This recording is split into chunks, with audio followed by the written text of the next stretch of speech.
Hello students, आज का topic है पास्ट परफेक्ट टेंस, जो कि आपके किसी भी एग्जाम के लिए इंपॉर्टेंट रहने वाला टॉपिक है। तो स्टूडेंट्स डिस्कस करते हैं पास्ट परफेक्ट टेंस को। पास्ट का मतलब होता है स्टूडेंट्स बीता हुआ, और परफेक्ट का मतलब होता है पक्का, और टेंस का मतलब होता है काल या समय। सबसे पहले जानते हैं इस टेंस की पहचान। आप साथ साथ में लिखते जाइएगा, पहचान किस तरह से इस टेंस की रहती है। जिन वाक्यों के अंत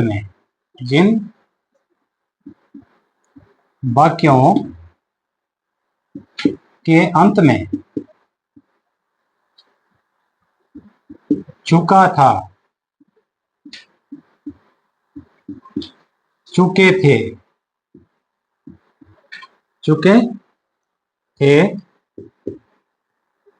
या फिर आए चुकी थी, वहां पर कौन सा टेंस होता है? वहां पर पास्ट परफेक्ट टेंस होता है। पास्ट परफेक्ट टेंस होता है। ये तो थी स्टूडेंट्स इस टेंस की पहचान। अब इसके कुछ रूल्स जानते हैं। इसका जो पहला रूल है, इस टेंस में वर्ब की थर्ड फॉर्म का यूज किया जाता है। अंडरस्टैंड। सेकंड रूल है इसका, इस टेंस में हेल्पिंग वर्ब हैड का यूज किया जाता है। ठीक है। अब जानते हैं अफर्मेटिव सेंटेंस का स्ट्रक्चर इस टेंस में किस तरह से रहता है। अफर्मेटिव सेंटेंस, अफर्मेटिव सेंटेंस का जो स्ट्रक्चर है, सबसे पहले लिखेंगे आप subject, had helping verb plus verb की थर्ड फॉर्म प्लस ऑब्जेक्ट। ये अफर्मेटिव सेंटेंस का स्ट्रक्चर है। मैं खाना खा चुका था। एग्जाम्पल से समझते हैं। मैं खाना खा चुका था। वह कपड़े धो चुका था।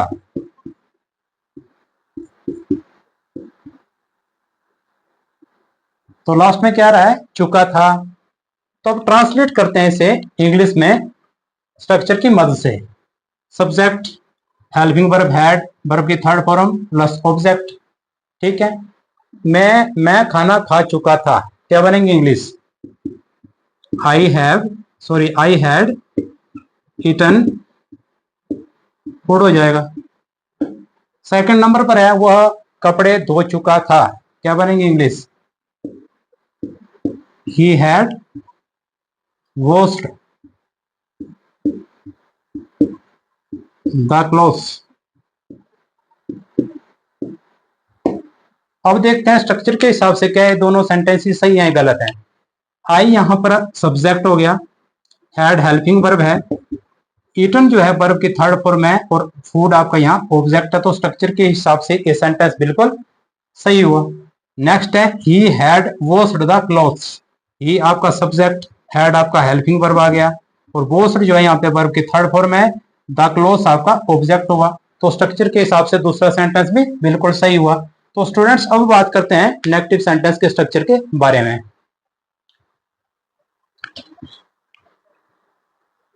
नेगेटिव सेंटेंस का स्ट्रक्चर किस तरह से टेंस में रहता है?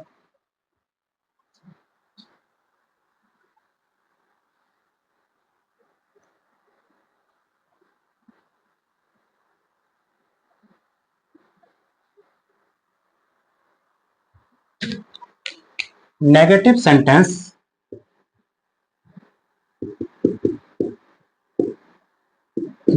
सेंटेंस में सबसे पहले लिखेंगे आप सब्जेक्ट,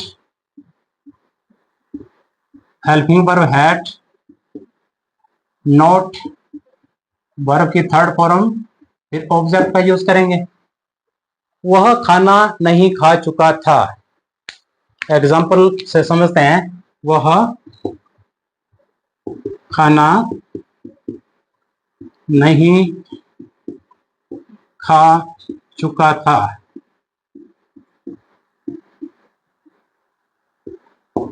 बच्चे क्रिकेट मैच नहीं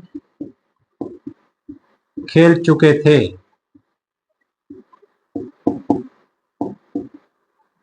ट्रांसलेट करेंगे इंग्लिश में स्ट्रक्चर की मदद से। सब्जेक्ट, सब्जेक्ट के बाद हेल्पिंग वर्ब हैड, फिर नॉट का यूज करेंगे, फिर वर्ब की थर्ड फॉर्म, फिर ऑब्जेक्ट। ठीक है। वह खाना नहीं खा चुका था, क्या बनेगी English? He had not eaten food हो जाएगा। सेकंड नंबर का एग्जांपल है, बच्चे क्रिकेट मैच नहीं खेल चुके थे।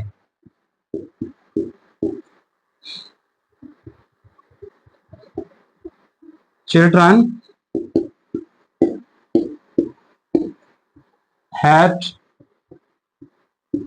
had not played cricket match. अब देखते हैं स्ट्रक्चर के हिसाब से ये दोनों सेंटेंस ही सही है या गलत है। ये हमारा यहाँ पर सब्जेक्ट आ गया, हैड हेल्पिंग वर्ब है, नोट की जगह नोट यूज किया, ईटन यहाँ वर्ब की थर्ड फॉर्म है, और फूड हमारा यहाँ पे ऑब्जेक्ट है। तो स्ट्रक्चर के हिसाब से फर्स्ट नंबर का सेंटेंस सही हुआ। चिल्ड्रन सब्जेक्ट हो गया, हैड हेल्पिंग वर्ब आ गया, नोट की जगह नोट यूज किया, प्लेड वर्ब की थर्ड फॉर्म है, क्रिकेट मैच हमारा यहाँ पर ऑब्जेक्ट आ गया। तो स्ट्रक्चर के हिसाब से स्टूडेंट्स ये सेंटेंस भी बिल्कुल सही हुआ। तो अब बात करते हैं इंटरोगेटिव सेंटेंस के स्ट्रक्चर के बारे में। इंटरोगेटिव सेंटेंस का स्ट्रक्चर किस टेंस में किस तरह से रहता है?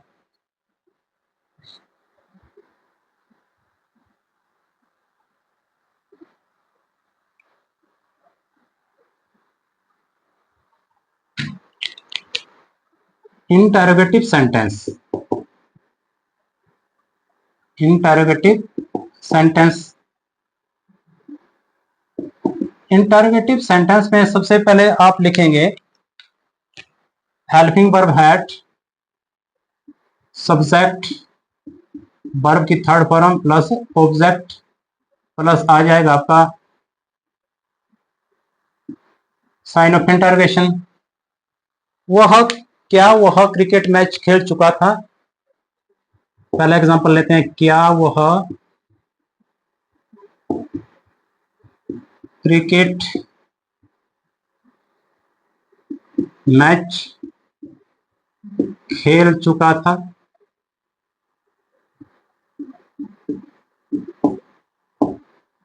क्या तुम कपड़े धो चुके थे? क्या तुम कपड़े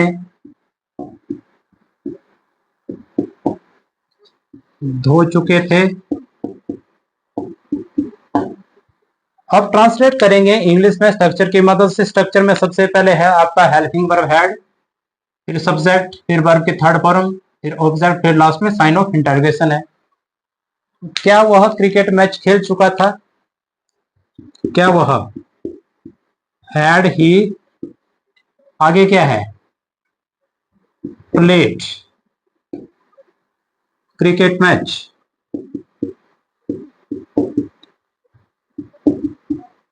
साइन ऑफ इंटरोगेशन।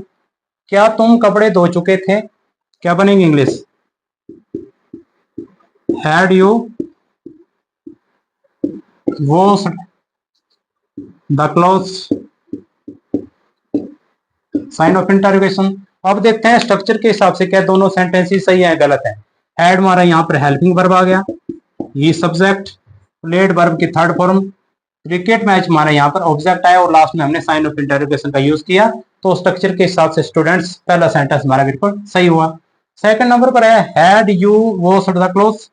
हैड हमारा यहाँ पर हेल्पिंग वर्ब है, यू सब्जेक्ट हो गया, वॉश्ड वर्ब की थर्ड फॉर्म है, द क्लोथ्स यहाँ पर ऑब्जेक्ट है, और लास्ट में साइन ऑफ इंटरोगेशन का यूज किया। तो स्ट्रक्चर के हिसाब से सेंटेंस भी बिल्कुल सही हुआ। तो स्टूडेंट्स अब बात करते हैं नेगेटिव इंटरोगेटिव सेंटेंस के स्ट्रक्चर के बारे में।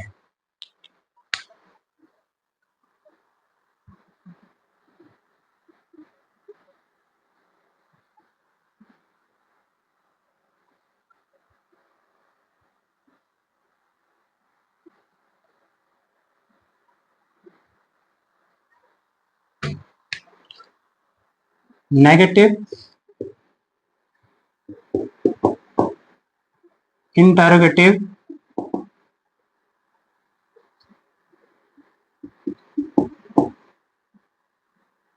सेंटेंस।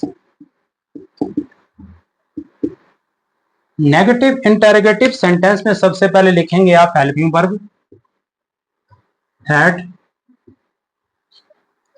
सब्जेक्ट नॉट, वर्ब की third form plus object plus sign of interrogation. क्या वह खाना नहीं खा चुका था? फर्स्ट एग्जांपल लिखिए, क्या वह खाना नहीं खा चुका था?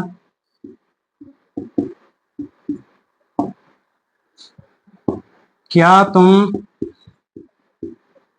खाना नहीं बना चुके थे?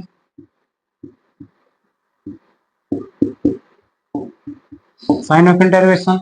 अब स्ट्रक्चर की मदद से ट्रांसलेट करेंगे इंग्लिश में। क्या वह खाना नहीं खा चुका था? क्या बनेगी इंग्लिश?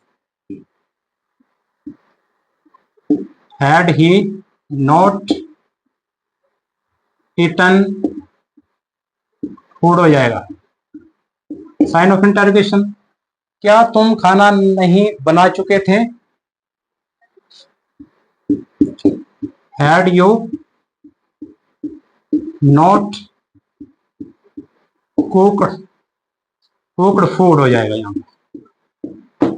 अंडरस्टैंड। अब देखते हैं स्ट्रक्चर को, क्या ये दोनों सेंटेंसेस सही है गलत है। हैड हमारा यहाँ पर हेल्पिंग वर्ब आ गया, ये सब्जेक्ट नोट की जगह नोट यूज किया, ईटन वर्ब की थर्ड फॉर्म का यूज किया, फूड हमारे यहाँ पर ऑब्जेक्ट आ गया, लास्ट में साइन ऑफ इंटरोगेशन का यूज किया। तो स्ट्रक्चर के हिसाब से पहला सेंटेंस बिल्कुल सही हुआ। Had you not cooked food, had हमारा हेल्पिंग वर्ब आ गया यहाँ पर, यू सब्जेक्ट नोट की जगह नोट यूज किया, कुक्ड जो है यहाँ पर वर्ब की थर्ड फॉर्म है, फूड ऑब्जेक्ट है, लास्ट में साइन ऑफ इंटरोगेशन का यूज किया। तो स्ट्रक्चर के हिसाब से सेंटेंस भी बिल्कुल सही हुआ। तो स्टूडेंट्स अब थोड़ा डिटेल में डिस्कस करते हैं पास्ट परफेक्ट टेंस को। आप साथ साथ में नोट करते जाइएगा। मैं कुछ सेंटेंसेस लिखूंगा, जैसे डॉक्टर के आने से पहले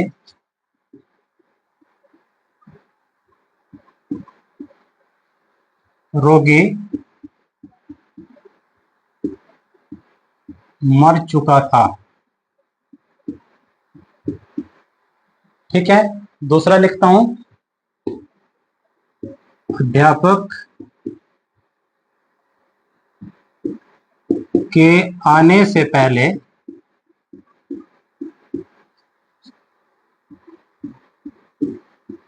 चपरासी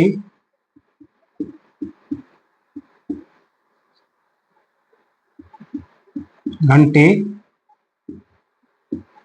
बजा चुका था।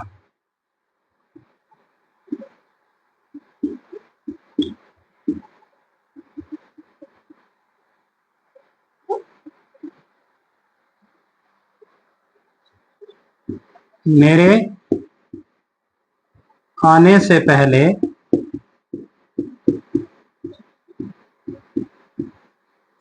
वह स्कूल जा चुकी थी।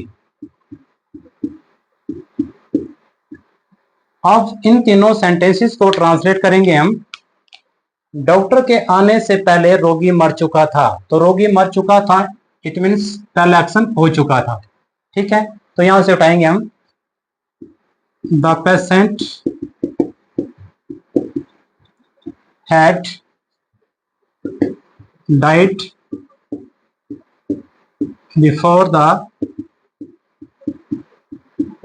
डॉक्टर केम।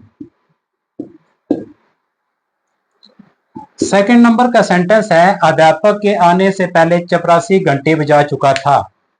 चपरासी क्या कर चुका था? घंटे बजा चुका था। The peon had rung the bell before the teacher came. Third number पर है, मेरे आने से पहले वह स्कूल जा चुकी थी। क्या हो जाएगी English? She had gone to school before I came. तो students the patient had died जो है यहां पर, ये आपका सेंटेंस है, ये पेशेंट सब्जेक्ट हुआ, हैड हेल्पिंग वर्ब है यहां पर, और डाइड वर्ब की थर्ड फॉर्म है। ठीक है, तो ये तो बन गया आपका पास्ट परफेक्ट टेंस है। बिफोर की वजह से जोड़ रही हैं कुछ चीजें। Before the doctor came, doctor यहां पे सब्जेक्ट हुआ, तो केम यहां वर्ब की सेकंड फॉर्म है। तो जब सब्जेक्ट और वर्ब की सेकंड फॉर्म यूज होती है तो वहां पर कौन सा टेंस होता है? पास्ट इंडेफिनिट टेंस होता है।